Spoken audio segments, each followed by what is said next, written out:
전부 도시정보를 위반하고 있는 거예요. 과연 이 문제에 대해서 진짜 고민하고 내 재산이 소중함을 아는 사람, 그렇기 때문에 남의 재산도 똑같이 소중해서 알리려고 하는 사람이 있다면 그런 분들이 미래의 지도자가 돼야 되고, OS 앞에 선택받기 위해서 나서는 사람들이 그동안에 여러분 조합의 모든 조합장을 했기 때문에 문제가 된 거예요. 여러분들 분양을 위해서 콜센터를 운영한다? 말 같은 소리를 해야죠. 왜냐하면 분양은, 특히 재건축 같은 경우는 분양의 순위가 딱 정해져 있고 법률로 정해져 있고, 재건축을 원하고 분양을 받기를 원하는 사람들이 동의서를 내고 구성을 했기 때문에 홍보 하나도 안 해도 분양 기회에 놓치면 안 되기 때문에 저절로 오게 돼 있고, 분양 홍보를 해야 될 이유 자체가 없습니다.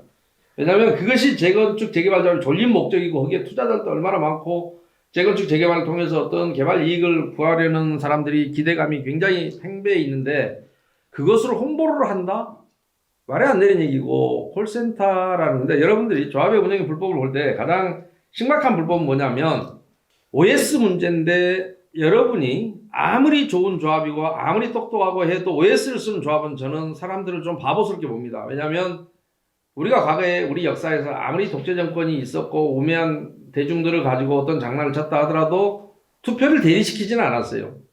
뭐 투명하게 투표를 시켰다, 뭐 아니면 헌 뒤에 모르게 바꿔치기를 했다, 뭐 이런 시비는 있었죠. 어두웠던 시절에. 그러나 A가 투표해야 될 건 B가 가서 하게 만들거나 한 일은 없었습니다.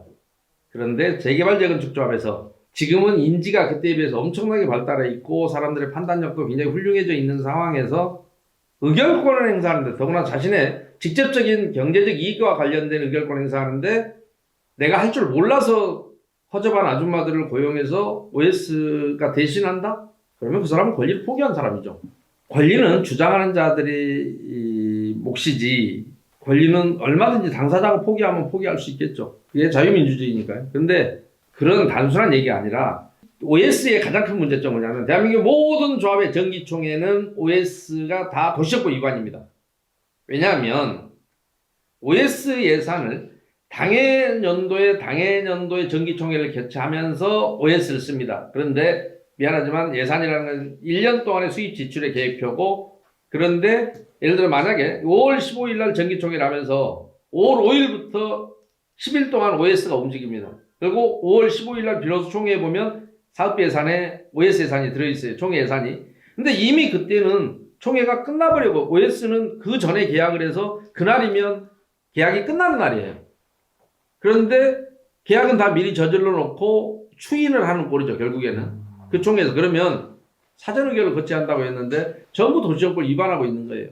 그래서 그렇게 단 한 번 총회하면서 위반한 사실을 가지고 경기도 남양주 덕소 3구역 같은 경우는 조합장이 벌금 300을 받아서, 당시 조합장이 벌금 300을 받아서 임원 자격이 대법원까지 그대로 1, 2, 30 확정됐습니다. 그런데 그렇게 OS를 정기총회에 쓰고 해도 아무도 고소를 하지 않고 문제를 삼지 않습니다.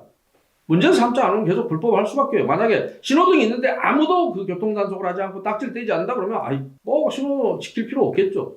그러나 누군가가 신고하고 단속한다라는 전제가 있으니까 그 사회적인 약속, 신호는 지켜져야 한다는 약속을 지키려고 할 겁니다. 그런데 그런 약속이 있다 하더라도 아무도 지키지 않는다. 법률은 여러분을 보호하려고 만들어 놨는데, 조합장이 사전에 OS를 써서 총회를 하고 예산은 있지도 없는데, 그러니까 내가 내 거를 가져가기 위해서, 내가 예산을 만들기 위해서 나는 미리 동원된다?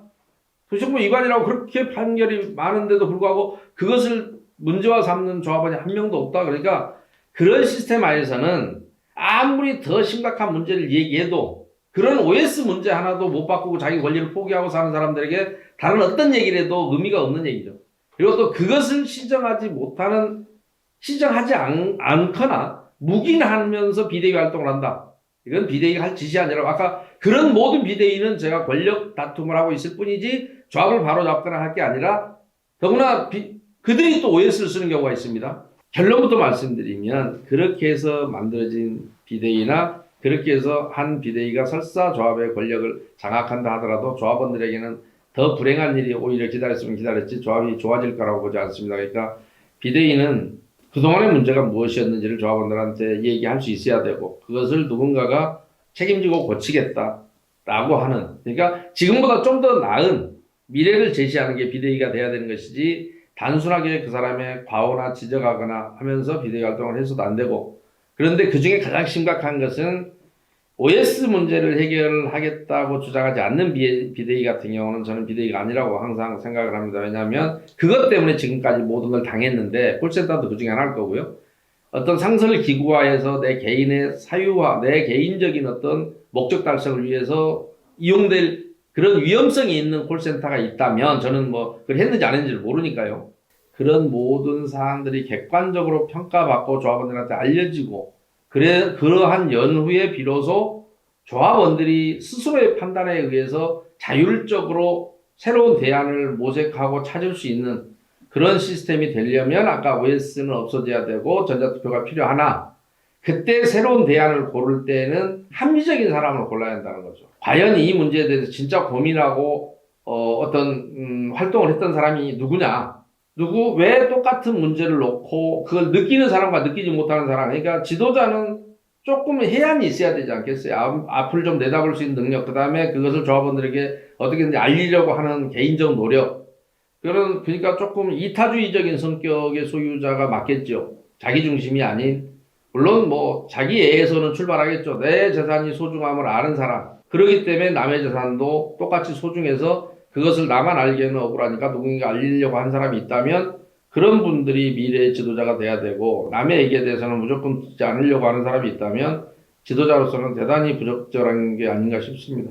조합원들이 중심이지 않겠어요? 그리고 조합원 거를 먼저 공급하고 나머지는 일반에 분양하는 것이 재건축조합, 재개발조합의 특징입니다. 그런데 당신은 당신의 집을 짓는데 인부들에게 내가 공사 줬으니까 당신 나 때문에 돈 벌어가니까 나한테 막걸리 한잔 사라고 얘기하시겠습니까? 아니면 정말 내 집을 짓는 사람에게 정말 수고하시네요, 집 좀 잘 지어주세요 라고 내가 막걸리를 받아다 주겠습니까? 그러면 한결같이 사람들이 후자에 답을 합니다.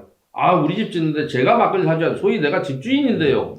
거기에는 약간의 집주인이라는 자긍심도 껴 있습니다. 어떻게 내가 공사를 준 인부한테 내가 막걸리를 얻어먹을 수 있습니까? 라는 개인으로는 그래요. 그런데 조합이라는 특성은 내 집을 짓는 게 아니라 나도 조합원 중에 한 명일 뿐인 거예요. 남의 집을 짓는 거예요, 이 사람들은. 근본적으로. 그러다 보니까 주인의식 자체가 없어요. 왜냐면 그런데 내가 또 OS 얘기가 나오지 않을 수가 없는데 그때 주인들이, 그런데 모든 의결은 주인들이 한 것으로 돼 있단 말입니다. 총회라는 걸 통해서. 근데 그 과정에서 실제로 주인이 했느냐? OS가 있죠. 정비 사업을 추진하는 것은 OS 조합원 자신들이 아니었어요. 특히 OS의 문제는 개포 1단지 같은 경우는 너무너무 문제가 많았어요. 과거에 후보가 항상 뭐 4명 막 이렇게 나올 때 뒷구멍에서 OS들은 항상 무슨 얘기를 했냐? 각자가 OS를 썼잖아요. 자기들끼리 만나서 누가 조합장 되기로 다 정리가 끝났어요. 그런데도 불구하고 OS를 쓰고 거기에 기대감을 걸고 혹시나 내가 조합원을 앞에 설득하고 조합원 앞에 책임자로 나서는 게 아니라 OS 앞에 선택받기 위해서 나서는 사람들이 그동안에 여러분 조합의 모든 조합장을 했기 때문에 문제가 된 거예요. 여러분 조합은. 과거 다른 조합 같은 경우는 비대위 후보 한 명에 무슨 조합 한 명인데 조합은 항상 OS 쓰니까 조합이 이겼어요. 근데 여러분 같은 경우는 각자가 비대위들도 왜 그런지 모르겠지만 전부 다 OS를 썼어요. 과거의 후보들. 다 기억하실 겁니다. 그런데 미안하지만 OS들끼리 다 끝냈다고요. 결정을. 누가 조합장 되기로. 그러니까 조합원들은 거기에 존재하지 않았어요. 그 문제가 계속 누적되어 온 게 개포 1의 현 주소라고 저는 생각합니다. 저의 견해입니다. 그러나 아까 조합의 근본적인 문제는 아까 주인이 주인답지 못해서 주인의 대표가 조합원의 대표라는 게 아니라 OS를 이용해서 조합원을 앞에 군림하고, 그런 근본적인 문제점이 대한민국 모든 조합에 있는데 특히 OS의 폐단이 심했던 곳이 개포 2다라고 저는 개인적으로 정의합니다.